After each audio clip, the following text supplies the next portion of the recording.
Hi guys hi guys cricket தமிழாக்கு வாங்க.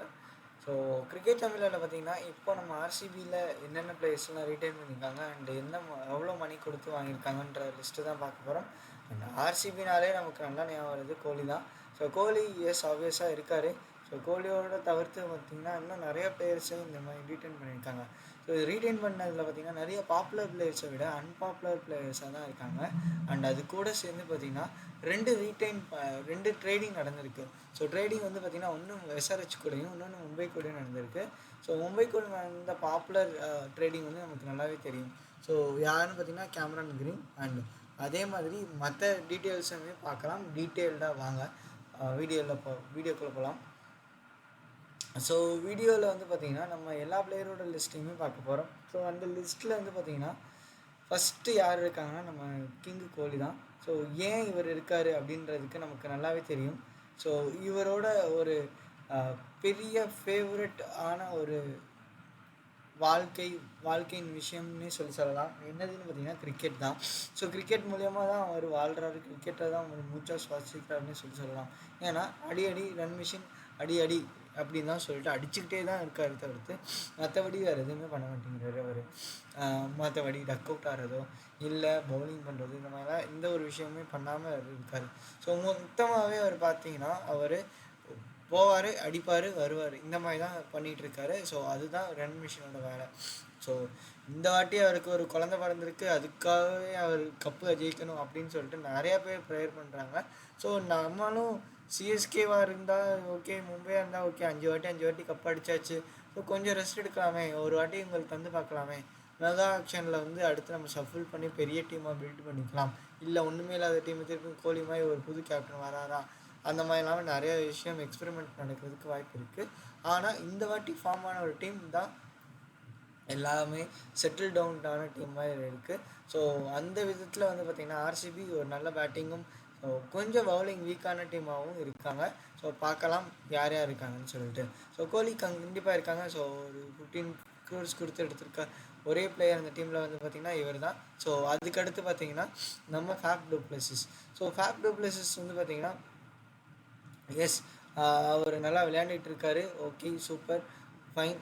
ஆனால் அவர் ஒரு கேப்டன்னாக இருக்கிறது கரெக்டாக கோலி தானே இருக்கணும் அப்படின்னு பார்க்கும்போது கோலினால் கேப்டன்சி பண்ண முடியாத விஷயத்தினால தான் அவர் என்ன பண்ணியிருக்காருன்னா நம்ம ஒரு ரெஸ்ட் எடுக்கலாமே அப்படின்ற மாதிரி ஒரு தாட்டில் வந்து பார்த்திங்கன்னா அவர் ஃபேப் டு பிளஸஸை எடுத்திருக்காரு. ஸோ ஃபேப் டு பிளஸஸ் எடுக்கும்போது என்ன இருக்குது அப்படின்னு பார்த்திங்கன்னா அவரோட கேம் நல்லாவே இம்ப்ரூவ் ஆகிருக்குதுன்னு தான் சொல்லணும். ஸோ அவரோட கேம் இம்ப்ரூவ் ஆனதுனால அவர்கிட்ட இருந்து வர வேண்டிய விஷயங்கள் நமக்கு நல்லாவே வந்துட்டு தான் இருக்குது. So Faf du Plessis captain and Virat Kohli vice கேப்டனாகவும் இருக்கலாம், மைட் பி. பட் அகெயின் அவர் போயிருந்தாருன்னா இவர்கிட்ட ப்ரெஷர் வந்துடும், அதனால் அவர் அதையுமே எடுத்துக்கலை. So Virat Kohli 15 crores, Faf du Plessis 7 கோடிக்கு வாங்கியிருக்காங்க. ஸோ இதுக்கப்புறமா வந்து பார்த்திங்கன்னா ராஜத் பதித்தர் ஸோ 20 லட்சத்துக்கு வாங்கியிருக்காங்க. ஸோ ராஜத் பதித்தர் வந்து பார்த்திங்கன்னா ஒரு நல்லா விளையாடக்கூடிய ஒரு பேட்ஸ்மேன்னே சொல்லலாம். அண்ட் இவரோட ஒரு முக்கியமான விஷயம் வந்து பார்த்திங்கன்னா ஒரு குறிப்பிட்ட ரன் இருக்குது, அந்த ரன்னை அவர் கிராஸ் பண்ணணும் அப்படின்னு வரும்போது இவர் நின்னா போதும் அப்படின்னா அந்த விஷயத்தை இவர் பண்ணக்கூடிய ஒரு ஆள் தான். ஸோ அவரை 20 lakhsக்கு வாங்கியிருக்காங்க. அதுக்கப்புறமா பார்த்திங்கன்னா கிளென் மேக்ஸ்வெல்.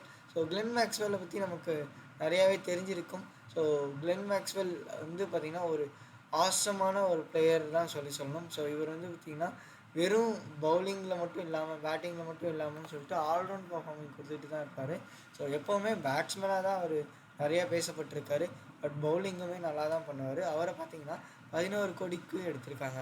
ஸோ அதுக்கப்புறம் பார்த்திங்கன்னா அனுஜ் ராவத். ஸோ அவரை பார்த்திங்கன்னா 3.4 crores எடுத்திருக்காங்க. அதுக்கப்புறமா நம்ம டிகே. ஸோ டிகே வந்து பார்த்திங்கன்னா 5.5 crores எடுத்திருக்காங்க. ஸோ இவரோட லாஸ்ட் லீகாக இருக்க போது, அதாவது லாஸ்ட் சீசனாக இருக்க போது. அண்ட் அதுக்கப்புறமா நம்ம தமிழ் கமெண்டேட்டருக்கே நிறையா வாய்ப்பு இருக்குது. ஏன்னா அவர் நல்லா தமிழ் பேசுவார், நல்லா கிரிக்கெட்டும் விளையாடுவார். ஈவன் அவர் இங்கிலீஷ் கமெண்ட்ரியும் தமிழ் கமெண்ட்ரியும் சேர்த்துமே பண்ணுறதுக்கு நிறைய வாய்ப்பு இருக்குது. ஸோ அதுக்கப்புறமா வந்து பார்த்திங்கன்னா சுயேஷி தேசாய். ஸோ இவர் வந்து பார்த்திங்கன்னா அகெயின் ஒரு இந்தியன் பேட்ஸ்மேன், அன்கேப்டு பேட்ஸ்மேன் தான். ஸோ இந்த அன்கேப்டு பேட்ஸ்மேன் வந்து இது வரைக்கும் எவ்வளோ நாள் விளையாண்டுருக்காரு, எவ்வளோ இதெல்லாம் விளையாண்டுருக்காரு அப்படின்லாமே பார்க்கும்போது ஓகே, ஒரு ஆவரேஜாக நல்லா விளையாடக்கூடிய ஒரு ஆள் தான். ஆனால் டீமில் நிறைய டைம் இடம் கிடைக்காம வெயிட் பண்ணிகிட்டே தான் இருந்திருக்காரு. ஸோ அந்த நிலைமையில தான் சேஷி பிரபு தேசாய் இருந்திருக்காரு. ஸோ அதுக்கப்புறமா வில் ஜாக்ஸ். ஸோ இவரையுமே ஒரு நல்ல பையனே சொல்லலாம். 3.2 crores எடுத்திருக்காங்க. ஸோ இந்த வாட்டி பெரிய பாப்புலரான பிளேயர்ஸை நிறைய பேரை சூஸ் பண்ணாமல் இந்த மாதிரி ஒரு யூனிக் டேலண்ட்டை நம்ம தேடி கண்டுபிடிக்கலான்னு கம்மியான விலையில் நம்ம ஆர்சிபி முடிச்சிருக்காங்கன்னு தான் சொல்லணும். ஸோ ஜாக் வெல்ஸாக இருக்கட்டும், மற்ற நிறைய பிளேயர்ஸாக இருக்கும்போதுமே அவங்க பண்ணின விஷயம் இதுதான். ஸோ 10 crores எல்லாமே கொடுக்காம வெறும் கம்மியான க்ரோர்ஸ்லேயே முடிச்சிட்டாங்க நிறையா பிளேயர்ஸை. அண்ட் 2 ட்ரேட் நடந்துச்சு. 2 ட்ரேட்லேயும் எவ்வளோ மணி பே பண்ணியிருக்காங்கன்னு சொல்லிட்டு பார்க்கலாம். ஸோ அதுக்கப்புறம் வந்து பார்த்திங்கன்னா மைபால் ரமோ. ஸோ இவர் ஒரு 95 crores 95 lakhs வாங்கியிருக்காங்க. பிகாஸ் லைட்டாக இவர் வந்து பார்த்திங்கன்னா இன்னொரு டீம் மேலே கேட்கப்பட்டாங்க. அதுக்கப்புறமா பார்த்திங்கன்னா ஆர்சிபியை வாங்கிட்டாங்க. அதுக்கப்புறமா கரண் சர்மா ஒரு ஸ்பின் பவுலர், ஓகே டீமில் இருக்கட்டும்னு சொல்லிட்டு அவரை பேஸ் ப்ரைஸ்க்கே வாங்கியிருக்காங்க. ஸோ அதுக்கப்புறமா பார்த்திங்கன்னா மனோஜ் பந்தான். ஸோ இந்த பிளேயர்ஸ் எல்லாமே பாப்புலர் பிளேயர்ஸாக நான் லிஸ்ட் பண்ணியிருக்கேன். ஸோ இவங்க எல்லாமே என்ன பண்ணியிருக்காங்கன்னா ஆர்சிபி ரீட்டைன் பண்ணியிருக்காங்க. ஸோ ரீட்டைன் பண்ணாத பிளேயர்ஸ்க்கு தவிர்த்து பார்த்திங்கன்னா ட்ரேட் பண்ண பிளேயர்ஸ்ன்னு சொல்லிட்டு இருக்காங்க. ஸோ எந்தெந்த பிளேயர்ஸை பண்ணியிருக்காங்க பார்த்திங்கன்னா கேமரான் கிரீனை 17.5 கோடிக்கு மும்பை இந்தியன்ஸ்கிட்ட வாங்கியிருக்காங்க. அதே மாதிரி மயங்க் டகார் அவரை எஸ்ஆர்ஹெச்லேருந்து 1.8 கோடிக்கு வாங்கியிருக்காங்க. ஸோ இது எல்லாமே தான் ஆர்சிபியோட ஒரு ரீட்டைன்டு லிஸ்ட்டு. எந்தெந்த பிளேயர் எல்லாமே ரிலீஸ் பண்ணியிருக்காங்க அப்படின்னு பார்த்தீங்கன்னா ஹசரங்கா 10.75 கோடி, ஹர்ஷல் பட்டேல் 10.75 கோடி, ஜோஸ் ஹேசல்வுட். ஸோ இவங்க எல்லாருமே 3 பேருமே நல்லாவே பவுலிங் பண்ணிட்டு இருந்தாங்க. பட் லாஸ்ட் சீசனில் அந்தளவுக்கு பர்ஃபார்மன்ஸ் இல்லை. 3 பேர்கிட்டே இருந்தும் தான். ஸோ ஹசரங்கா நல்லா தான் பண்ணிகிட்டு இருந்தார். பட் ஏன் அவங்க விட்டாருன்னு சொல்லிட்டு தெரியல. பிகாஸ் ஹை பட்ஜெட்டில் இருக்கிறதுனால அவரை ரிலீஸ் பண்ணாங்களான்ற ஒரு டாக்குமே தான் இருக்குது. அண்ட் அதுக்கப்புறமா பார்த்தீங்கன்னா ஃபின் ஆலன். ஸோ இவரையுமே அவங்க ரிலீஸ் பண்ணியிருந்தாங்க. பட் இவரோட ப்ரைஸ் ரொம்பவுமே கம்மியாக தான் இருந்துச்சு. இருந்தாலுமே அவர் அந்தளவுக்கு விளையாடலன்னு தான் நான் சொல்லுவேன். 80 lakhs வச்சுருந்தாங்க, அவரையுமே ரிலீஸ் பண்ணிட்டாங்க. அப்புறமா மைக்கேல் பிரைஸ்வெல், இவர் 1 கோடிக்கு வாங்கியிருந்தாங்க, அவரையும் ரிலீஸ் பண்ணிட்டாங்க. அப்புறமா டேவிட் வில்லி, இவர் 2 கோடிக்கு வாங்கியிருந்தாங்க, அவரையுமே ரிலீஸ் பண்ணிட்டாங்க. அடுத்து வெயின் பர்னன் 75 லட்சத்துக்கு ரிலீஸ் பண்ணியிருக்காங்க. சோனு யாதவ் 20 lakhs, ஆவேஷ் சிங், ஸோ ஆவேஷ் கான் இல்லை ஆவேஷ் சிங் 60 லட்சத்துக்கு ரிலீஸ் பண்ணியிருக்காங்க. சித்தார்த் கவுல் 75 லட்சம். ஸோ அடுத்த ஒரு பிளேயர் கேதர் ஜாதவ். ஸோ சிஎஸ்கேல இவருக்கு ஒரு நல்ல சான்ஸ் கொடுத்து வச்சுருந்தாங்க. ஒரு மேட்ச் இல்லை, 2 மேட்ச் இல்லை, நிறைய மேட்சில் அவர் சொதப்பி டீம் தோக்குறதுக்கே காரணமாக இருந்தார். அதனாலேயே இவரை பேக்கப்பில் வச்சு இவரை ரிலீஸ் பண்ணிட்டாங்க கரெக்டான டைம் வரும்போது. ஸோ அதுலேருந்து இவங்களை ஆர்சிபி எடுத்து பார்க்கலாமேன்னு எடுத்து பார்த்தாங்க. ஆனாலுமே அவரை பெரிய ஒரு யூசேஜ் அவங்க ஒன்றும் வச்சுக்க முடியல. பிகாஸ் அவரோட பர்ஃபார்மன்ஸ் ரொம்பவுமே கம்மியாக இருந்துச்சு. எஸ், ஒரு சில சீசனில் நல்லா விளையாண்டு கொடுத்தாரு சிஎஸ்கேக்காக. பட் அந்த கன்சிஸ்டன்சி வந்து இவர்கிட்ட ரொம்பவுமே இருந்துச்சா அப்படின்னு கேட்டிங்கன்னா அது மிகப்பெரிய ஒரு கேள்விக்குறியாகவே தான் இருந்துச்சு ஃப்ரம் கேதார் ஜாதவ். ஸோ அந்த ஒரு விஷயத்தினால அவரையுமே ரிலீஸ் பண்ணியிருக்காங்க ஃப்ரம் ஆர்சிபி. ஸோ இப்போ அவர் அன்சோல்டாகவே தான் இருக்கார். ஸோ ஸ்குவாடோட ஸ்ட்ரென்த் வந்து பார்த்திங்கன்னா 25 பிளேயர். ஸோ அதில் 17 Indian player and 8 Overseas player. இன்னுமே அவர் உங்ககிட்ட 2.5 கோடி இருக்குது. ஸோ அதாவது 2.85 crores கிட்டே அவங்ககிட்ட இருக்குது. ஸோ அந்த இதை வச்சு அவங்க ஒன்று ட்ரேட் பண்ணலாம். இல்லைன்னா பார்த்திங்கன்னா அடுத்த ஆப்ஷனில் வரும்போது மற்ற பிளேயர்ஸ் எல்லாம் ரிலீஸ் பண்ணிட்டு இது மணியுமே ஆடட் அட்வான்டேஜாக அவங்க எடுத்துகிட்டு போகலாம். ஸோ ஆர்சிபி இந்த வாட்டி கப்பு ஜெயிக்குமா, நீங்கள் என்ன நினைக்கிறீங்க? அண்ட் அது ஜெயிக்கணும்னா எந்த மாதிரி பிளேயர்ஸை அவங்க இன்னமும் ரீட்டைன் பண்ணணும், இல்லைனா எந்த மாதிரி பிளேயர்ஸை அவங்க எடுத்துருக்கணும்னு நினைக்கிறீங்க நீங்கன்னு சொல்லிட்டு கமெண்ட் செக்ஷனில் சொல்லுங்கள்.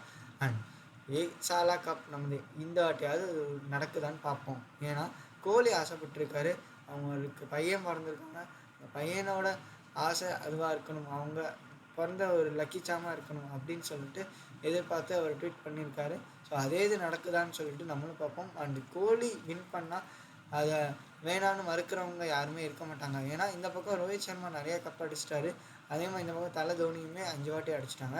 அது இல்லாமல் எஸ்ஆர்ஹெச்சில் வந்து பார்த்திங்கன்னா டேவிட் வார்னர் ஒரு வாட்டி வாங்கி கொடுத்துறாங்க. கொல்கத்தா நைட் ரைடர்ஸ்க்குமே 2 கப்பு இருக்குது. ரொம்ப வருஷமாக விளையாண்டுருக்க ஆர்சிபிக்கு இன்னும் கப்பே இல்லை. ஏன்னா இவங்க ஒரு நல்ல டீமும் வச்சுருக்காங்க, அதுக்காக கப்பு இல்லாமல் இருக்குது. பட் இதுக்கு மற்ற டீம் எல்லாமே இருக்குது. அதாவது 2008லேருந்து விளையாண்ட டீம் நிறையா இருக்குது. அந்த டீமில் வந்து பார்த்திங்கன்னா சம்டைம்ஸ் மட்டும்தான் நல்லா விளையாடக்கூடிய பிளேயர்ஸாக இருந்திருக்காங்க. சம்டைம்ஸ் வந்து டீமாக நல்லா பர்ஃபார்ம் பண்ணியிருக்காங்க. ஃபார் எக்ஸாம்பிள் டெல்லி கேபிட்டல்ஸாக இருக்கட்டும், இல்லைனா ராஜஸ்தான் ராயல்ஸாக இருக்கட்டும். ராஜஸ்தான் ராயல்ஸ் கூட வந்து போன சீசன் அதுக்கு முந்தின சீசன் எல்லாமே ஒரு யங் டேலண்ட்ஸை வெளியே எடுத்துகிட்டு வந்திருந்தாங்க. எல்லாருமே நல்லா விளையாண்டுட்டு இருந்தாங்க. அதனால் ஃபைனல்ஸு ப்ளே ஆஃப் வரைக்குமே நல்லா வந்திருந்தாங்க. ஆனால் டெல்லி கேபிட்டல்ஸ் அந்த அளவுக்கு பர்ஃபார்ம் பண்ண முடியல. இந்த எஸ்ஆர்ஹெச்சுமே லாஸ்ட் இயர் ரொம்ப புவர் பர்ஃபார்மன்ஸ் தான் ஆல் ஓவர் த டீமில் வந்து கொடுத்துட்டு இருந்தாங்க. ஸோ இந்த 2 டீமும் வாங்குறதுக்கு பதில் ஆர்சிபி வாங்குறதுக்கு ரொம்பவுமே நல்ல ஒரு விஷயமாக தான் நான் நினைக்கிறேன். ஸோ பார்க்கலாம் ஏசால கப் நம்பேவா இல்லையான்னு சொல்லிட்டு. ஸோ அது ஒன்றும் இல்லைங்க, கப்பு இந்த வருஷம் நமக்கு தான் அப்படின்றது தான் சொல்லிகிட்டு இருக்காங்க கன்னடத்தில். ஸோ பார்க்கலாம் என்ன நடக்குதுன்னு சொல்லிட்டு. ஸோ 22ஆம் தேதி கச்சேரி ஆரம்பிக்க போது பார்க்கலாம். அண்ட் வீடியோ பிடிச்சிருந்துச்சுன்னா லைக் பண்ணுங்கள். உங்கள் ஃப்ரெண்ட்ஸ் யாராச்சும் ஐபிஎல் ஃபேனாக இருந்தாங்கன்னா அவங்களுக்கு வீடியோவை ஷேர் பண்ணுங்கள். ஸோ தட் அவங்களும் என்டர்டெயின் ஆவாங்க. அண்ட் இந்த மாதிரி ஐபிஎல் அண்ட் கிரிக்கெட் ரிலேட்டட் வீடியோஸுக்கு கிரிக்கெட் தமிழா சேனலை சப்ஸ்கிரைப் பண்ணி வச்சுக்கோங்க. Thank you guys for your love and support.